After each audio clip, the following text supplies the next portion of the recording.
When my mother looked me dead in the eyes during the reading of her will and said, "You're worthless, just like your father," I thought that was the worst moment of my life. I was wrong. 3 days later, I discovered my father had been worth more than my mother ever knew, and that he'd let her destroy his reputation just to protect her pride. My name is Dalton Reeves. I'm 42 years old, and I run a small furniture restoration shop in Queens that barely covers the rent. My mother, Francine Reeves, died with $38 million to her name. She built a real estate empire by stepping on anyone who got in her way, including my father. My twin sisters, Bianca and Portia, inherited everything. Every property, every dollar, every diamond she'd collected over 40 years of ruthless ambition. And me? I got an old leather briefcase that had been sitting in a hallway closet for 2 decades. It used to belong to my father, Nathaniel Reeves, the man my mother never missed a chance to call the biggest mistake of my life, a phrase she repeated every Christmas dinner until the day she died. When the lawyer handed me that briefcase, my sisters laughed. Portia even took a photo for Instagram, captioning it, "When Mom's will is more savage than her business deals." Bianca, ever the diplomat, offered to buy me lunch. Since I clearly need it now. The briefcase itself was cracked and dusty, with rusty clasps that barely opened. Inside were a few old drafting tools, some furniture sketches, and a single business card for a Manhattan bank. I almost threw it away, almost let my mother have the last word. But something stopped me, and when I dialed the number on that card, the voice on the other end made my blood run cold. "Mr. Reeves, we've been waiting 20 years for this call. Your father's account has just unlocked. They asked me to come immediately, and to bring the briefcase." 3 hours later, I stood in a Manhattan bank vault, holding that same worn briefcase. When they showed me what my father had hidden all those years, when they told me the amount in that account, I dropped my phone. It shattered on the marble floor. But I didn't care, because in that moment, I finally understood everything. I understood why my father smiled in every photograph, even the ones taken after my mother humiliated him publicly at her company's anniversary gala. Even the ones taken after she told the world he was a failed carpenter who couldn't support his family. My father wasn't a failure. He was a man who loved his wife so deeply that he let her believe she'd built her empire alone. And that briefcase, her final insult, was actually the key to an inheritance that made her $38 million look like pocket change. But money wasn't the real revelation. It was the letter I found at that same bank, dated the day before my mother died. A letter that proved she knew exactly what she was doing when she handed me that worthless briefcase. Before all of this, I lived a simple life in Queens. My apartment sat above my workshop on Steinway Street. 5 small rooms that always smelled of wood stain and lemon oil. Every morning, I woke up at 6, poured coffee into the same mug my father gave me for my 18th birthday, and went downstairs to work on pieces other people had thrown away. There was something honest about taking broken things and making them whole again. My father taught me that before he died 20 years ago, back when I still believed family meant something. The shop wasn't much from the outside, just Dalton's Restoration painted in black letters on a handmade sign. But inside, everything had its place. Every tool was arranged. Every plank of wood sorted by grain and age.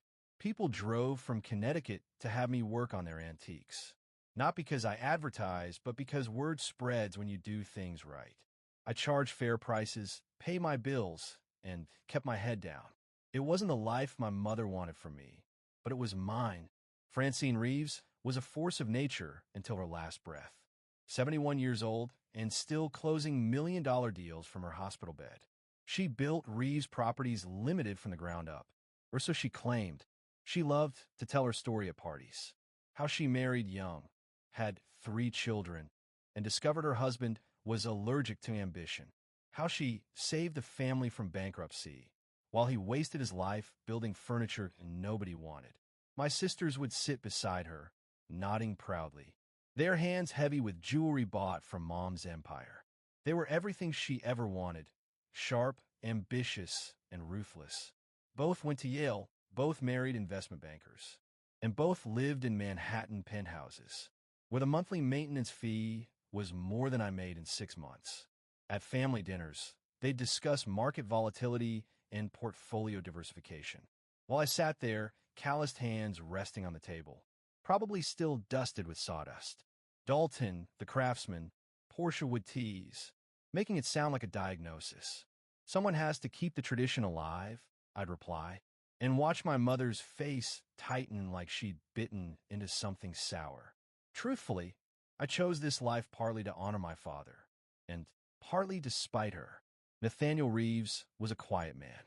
He worked with his hands and never raised his voice. Not even when my mother screamed about his latest failure.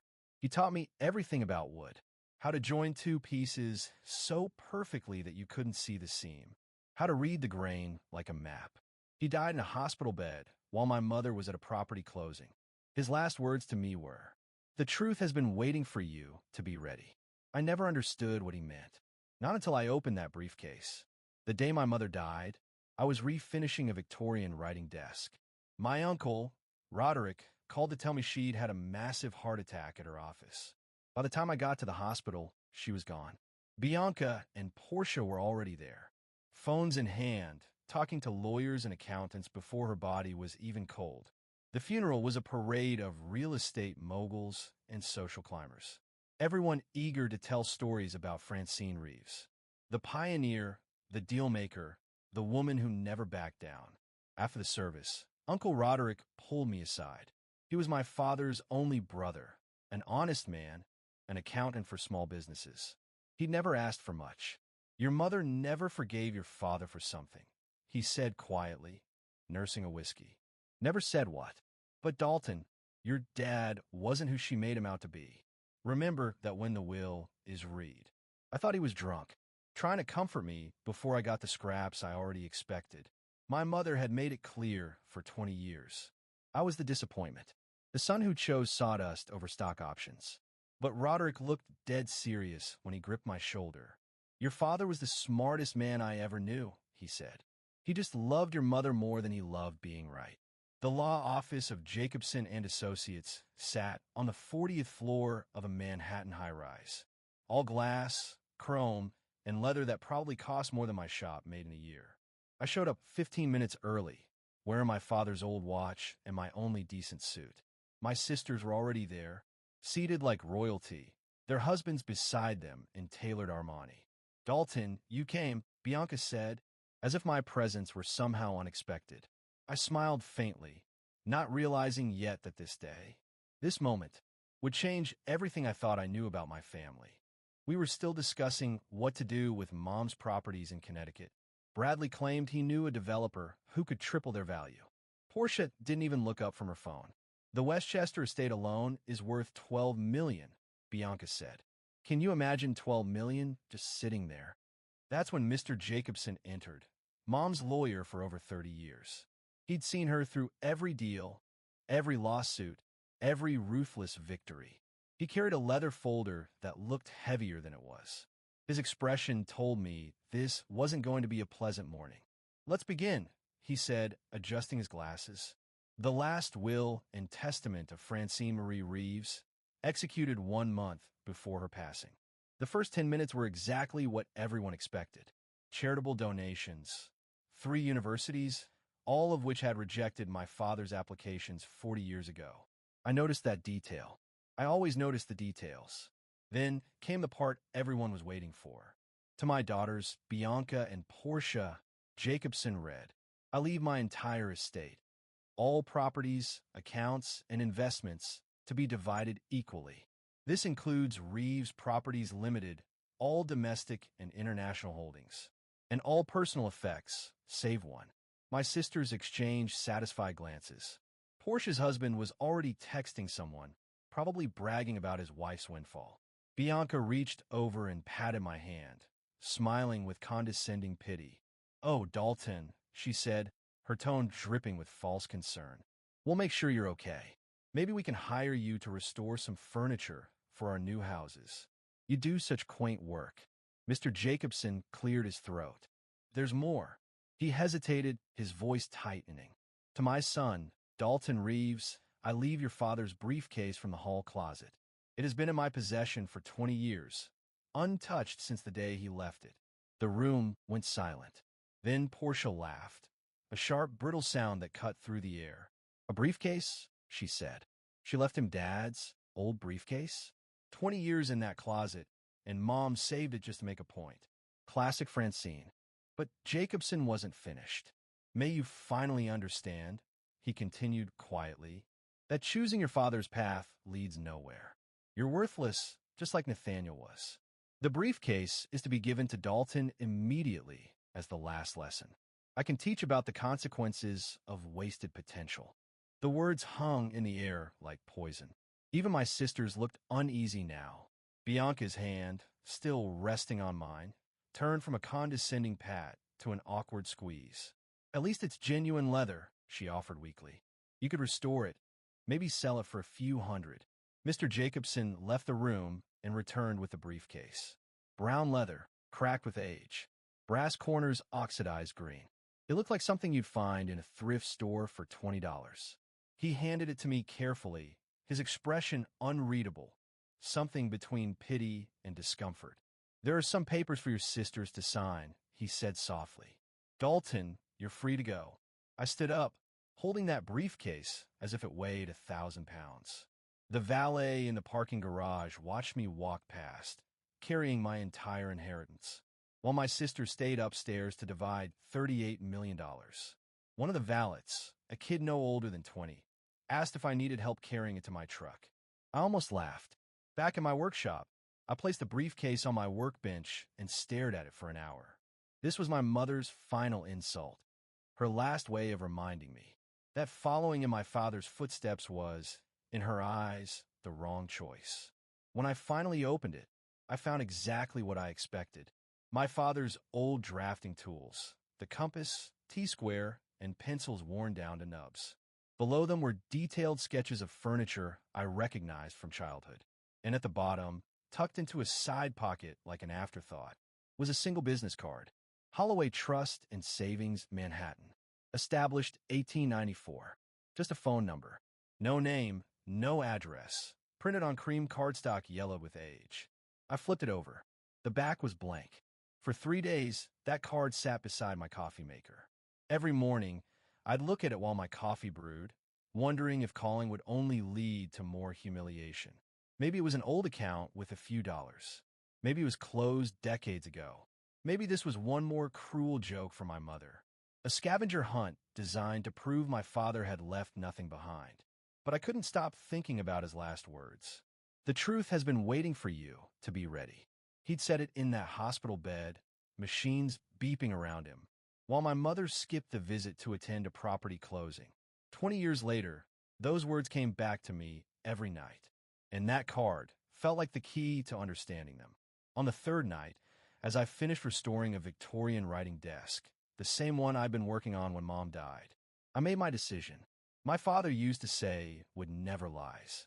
It shows every flaw, every strength, every story written in its rings. As I brushed the final coat of oil across that polished surface, I realized I couldn't live with another unanswered question. Tomorrow, I'd make the call. Thursday, 9 a.m. The phone rang twice. A woman's crisp, professional voice answered. "Holloway Trust, established 1894. How may I direct your call?" "Hi," I said, hesitating. "I found this card among my father's things." His name was Nathaniel Reeves. Silence. Long enough that I thought the line had dropped. Then her tone changed completely. "Please hold." Classical music played for half a minute before a man's voice came on. Older, formal, with the kind of refinement you don't hear anymore. "Am I speaking with Dalton Nathaniel Reeves?" "Yes." Son of Nathaniel James Reeves, born April 15th, 1960.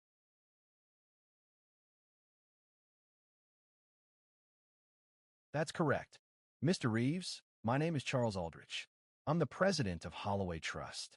We've been waiting 20 years for this call. Your father's trust contains specific instructions. You need to come to our Manhattan office immediately. Bring the briefcase and identification. Can you be here by noon?" My hand trembled as I wrote down the address. "Can you tell me what this is about?" "Not over the phone, Mr. Reeves. Your father was very clear about confidentiality. Noon today, if possible." This matter has waited long enough. I closed the shop, showered, put on my best suit, and caught the train to Manhattan. The briefcase felt heavier than before. Or maybe it was just the weight of everything I didn't yet know. The building was old money personified, granite pillars, brass fixtures, and doormen in uniforms that looked older than they were. The lobby gleamed with marble that hadn't been quarried in decades. An elevator operator, an actual elevator operator, in 2025, took me to the 7th floor without asking where I was going. The hallway was silent except for the echo of my footsteps. At the end, a door marked private banking. Mr. Aldrich met me himself, silver hair, tailored suit, hands that had probably never held anything heavier than a fountain pen. But his handshake was firm, and his eyes sharp.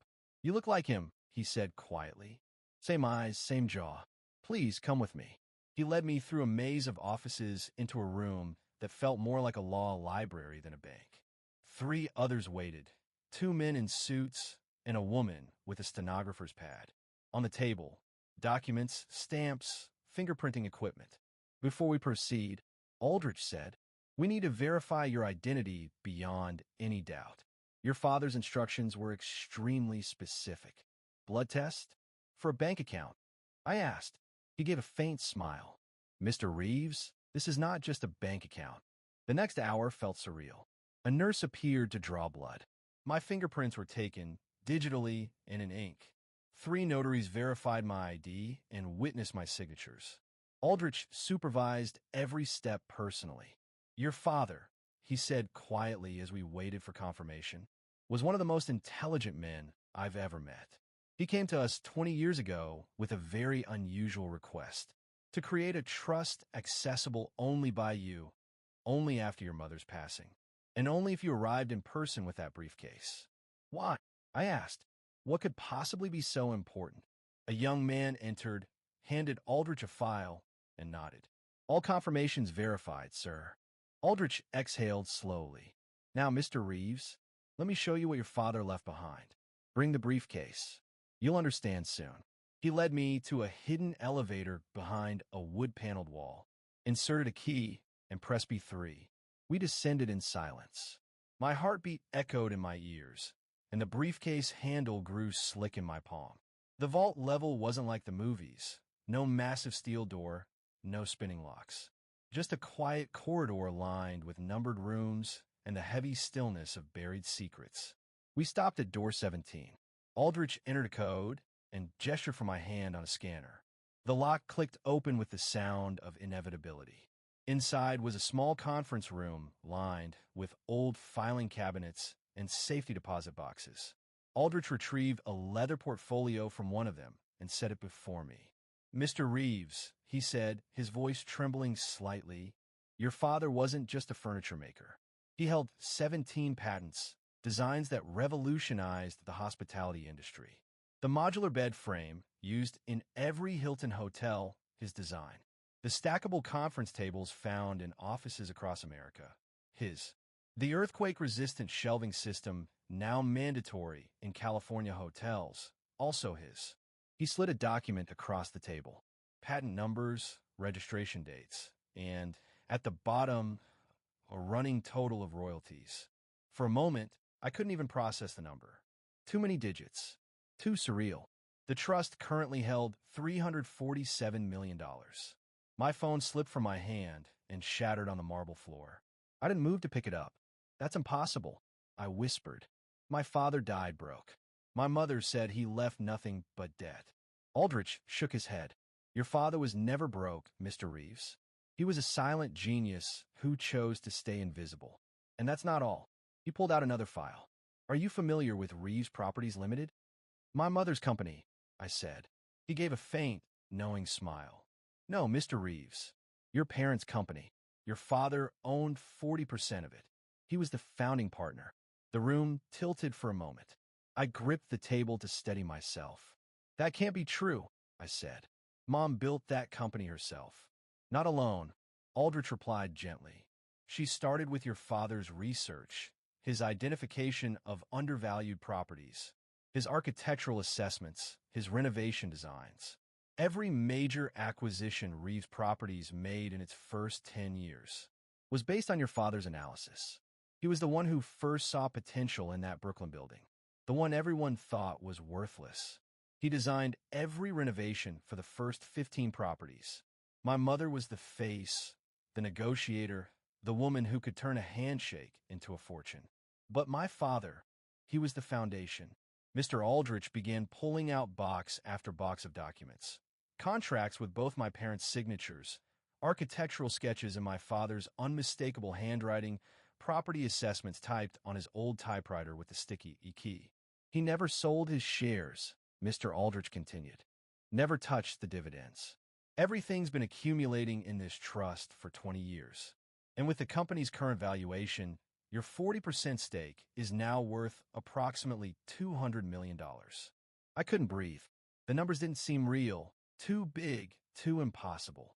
Then, Mr. Aldrich placed a manila envelope in front of me. Your father left letters, one for each year he knew he'd miss. This one is marked open first. My hands shook as I opened it. It was my father's handwriting. Neat, measured. The same handwriting that had labeled every drawer in his old workshop. Dalton, your mother needed to believe she built everything alone. It was the only way she could feel strong after her father told her women could never succeed in business. I gave her that gift, my silence, my reputation, everything, because I loved her.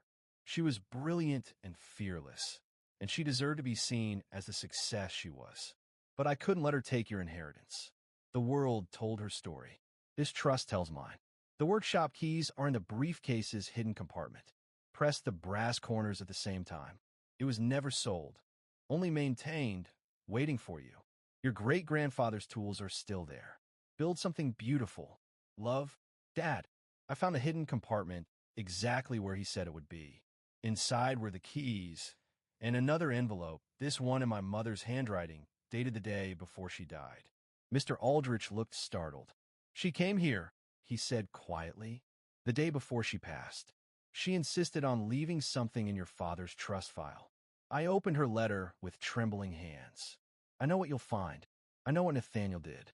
I spent 40 years hating him for loving me enough to let me hate him. The briefcase wasn't an insult, Dalton. It was the only apology I could manage. Don't forgive me. Just be better than we were. Build something beautiful, like your father always said. Mom, I sat in that vault for an hour, surrounded by everything I'd never known. 20 letters, one for every year he'd been gone. Each one filled with birthday wishes, quiet advice, reflections on wood grain, patience, and life. By the time I looked up, Mr. Aldrich's secretary was standing beside me with a glass of water and a box of tissues. I hadn't even realized I was crying. The next morning, I called my sisters. The briefcase had some information about Dad's estate. I said, "Can you meet me at his old workshop tomorrow? Bring your husbands." Portia laughed, that same sharp sound from the wool reading. What estate? What workshop? Mom said she sold his place 20 years ago to cover debts. Just come, I said. 2 o'clock. I'll text you the address. The workshop was in Long Island City, tucked between old warehouses and empty factories. From the outside, it looked abandoned, windows boarded, the faded sign barely legible, and our custom furniture. But when I slid the keys into the lock, they turned as smoothly as if they'd been used yesterday. Inside was a perfectly preserved time capsule, 10,000 square feet of my father's world. Machinery, workbenches, blueprints, all covered neatly in dust sheets. A note on the main table explained that the space had been maintained monthly for 2 decades, funded directly by the trust. When I flipped the main switch, the lights flickered to life. The hum of electricity filled the air, and then the scent hit me. Sawdust and lemon oil. The smell of my childhood. My sisters arrived in separate Mercedes, their heels echoing on the concrete floor. Their husbands looked bored until I rolled up the main door. Bianca stopped cold. "This isn't possible," she whispered. "Mom said she sold this to pay Dad's debts." I pulled the tarps off the walls, revealing framed patents, photographs, and letters of appreciation. There was Dad shaking hands with the U.S. president. Dad standing beside a bed in what was clearly the White House. Dad grinning with the CEO of Hilton. Dad at Buckingham Palace, measuring a doorway as Prince Philip looked on. Dad designed furniture for 12 presidential administrations, I said quietly. Every piece signed NR. Hotels from New York to Tokyo still use his designs. He held 17 patents that changed the furniture industry. Portia's expression shifted from disbelief to realization, and then something softer, grief. Mom knew. Bianca whispered, tears streaking her makeup. She knew all along. She did, I said. And Dad knew she needed that illusion more than he needed credit. Bianca's voice cracked. Why didn't he fight back when she humiliated him at that anniversary dinner? When she called him a failure? Because he loved her more than he loved being right. In the corner stood 3 covered objects. I pulled away the sheets. Underneath were 3 small cherrywood chairs, each crafted with flawless joinery, polished to perfection. A brass plate on each one bore our names and birth dates.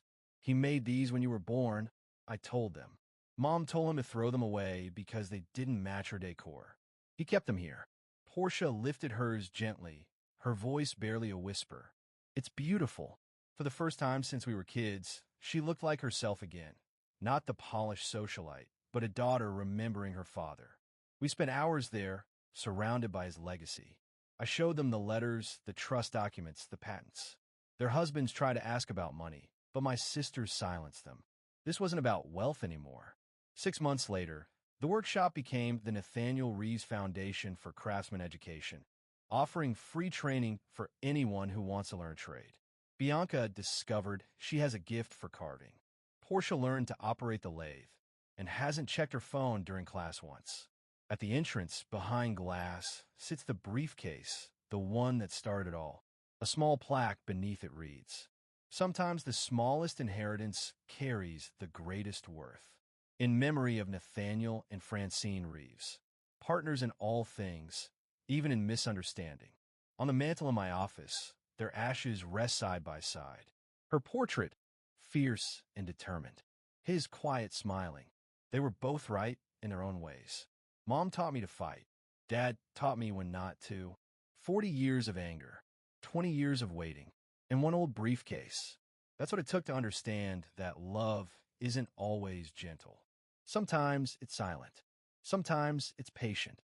And sometimes it looks exactly like sacrifice. If this story touched your heart, please like this video and share it with someone who needs to hear it. Leave a comment below about a time when someone's quiet sacrifice made a difference in your life. And don't forget to subscribe for more stories that remind us what truly matters.